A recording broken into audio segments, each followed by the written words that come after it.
इस धरती लोक में जिसने भी जन्म लिया है उसकी मृत्यु निश्चित है, चाहे वो मनुष्य काफी प्रतिभाशाली हो या फिर कोई भगवान ही क्यों ना हो। जीवन और मृत्यु तो इस संसार का नियम है जिसे खुद भगवान भी नहीं बदल सकते हैं। अगर कोई देवता मनुष्य रूप में धरती पर जन्म लेता है तो उसी जन्म के साथ उसकी मृत्यु की तारीख भी लिख दी जाती है। ऐसे ही भगवान कृष्ण भी स्वयं भगवान विष्णु के अवतार थे, लेकिन उन्हें भी आखिर में सामान्य मनुष्यों की तरह ही अपने प्राण त्यागने पड़े थे। भगवान कृष्ण की लीलाओं के बारे में तो सारा जग जानता है, लेकिन आज हम जानेंगे कि सभी का कल्याण करने वाले विष्णु अवतार कृष्ण का अंतिम संस्कार कैसे होता है। दोस्तों, महाभारत का मौसूल पर्व उनके 18 पर्वों में से एक है, जिसमें से एक मौसूल पर्व है। यह पर्व 8 अध्यायों का एक संकलित रूप है। इस पर्व में इस बात की व्याख्या की गई है कि किस तरह से श्री कृष्ण ने अपने मानव रूप का त्याग किया था और कैसे भव्य द्वारका नगरी डूब गई थी।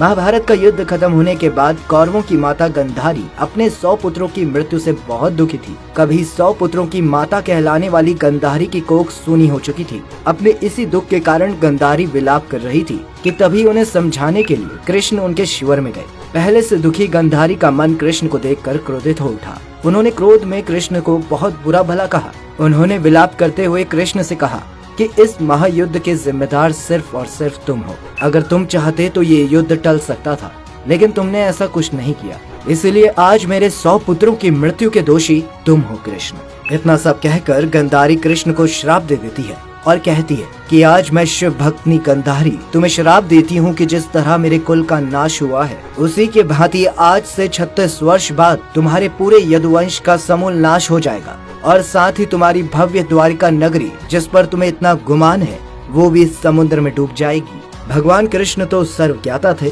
वो तो सब जानते थे आज जो होने वाला है और आगे जो होगा, वो इन सब का ज्ञान रखते थे। वो ये भी जानते थे कि गंधारी बहुत बड़ी शिव भक्त थी और उन्होंने जो श्राप दिया है वो खाली नहीं जाएगा, इसलिए वो बिना कुछ कहे उन्हें प्रणाम करके वहाँ से चले जाते हैं। गंधारी के इस श्राप के अलावा दुर्वासा ने भी कृष्ण पुत्र सांब द्वारा उनका मजाक उड़ाए जाने पर पूरे यदुवंश के नाश का श्राप दिया था। कुछ सालों के बाद ऋषि दुर्वासा और गंधारी के श्राप का असर दिखने लगा। धीरे धीरे द्वारका की हंसती खिलती गलियों में मातम छाने लगा। अशुभ घटनाएं घटने लगी। द्वारका के लोग आपस में लड़ने झगड़ने लगे। हद तो तब हो गई जब यदुवंश के सेनापति सात्यकी ने दूसरे सेनापति कृतवर्मा को ही मार दिया। आगे चलकर ये छोटी मोटी लड़ाइयाँ महासंग्राम में बदल गई और द्वारका के लोग 2 खेमों में बट गए। वहीं कुछ समय बाद ऐसे ही लड़ते झगड़ते यदुवंश का नाश हो गया और थोड़े समय में द्वारका नगरी भी समुद्र में समा गई। ये सब देखकर कृष्ण बहुत दुखी हुए और थोड़े दिनों तक कहीं और जाने का सोचा। भगवान कृष्ण का मन बहुत खिन्न हो गया था, इसीलिए वो अपने मन को शांत करने के लिए द्वारका से कुछ दूर जाकर वन में ध्यान की मुद्रा में लेट गए। तभी वहाँ एक शिकारी आया। वो जंगल में शिकार करने आया था। शिकारी ने दूर से देखा तो उसे लगा कि वो किसी हिरण की आंख देख रहा था और हिरण की आंख समझकर उसने अपने बाण छोड़ दिए। वो तीर भगवान कृष्ण के बाएं पैर पर लग जाता है। जरा जब अपने शिकार को देखने के लिए करीब जाता है तो देखता है कि उसके तीर से श्री कृष्ण का पैर लहूलुहान पड़ा होता है। ये दृश्य देखकर जरा अपनी गलती पर विलाप करने लगता है। तब भगवान श्री कृष्ण उसे समझाते हैं और कहते हैं कि तुम व्यर्थ ही विलाप कर रहे हो, तुम्हें उदास होने की जरूरत नहीं है। पिछले जन्म में तुम वनराज बाली थे और उस समय मैंने तुम्हारे पीठ पीछे वार कर तुम्हें मार दिया था। यही वजह है कि आज तुमने मुझे अनजाने से मारा है। इतना कहते ही भगवान श्री कृष्ण ने अपने प्राण त्याग दिए।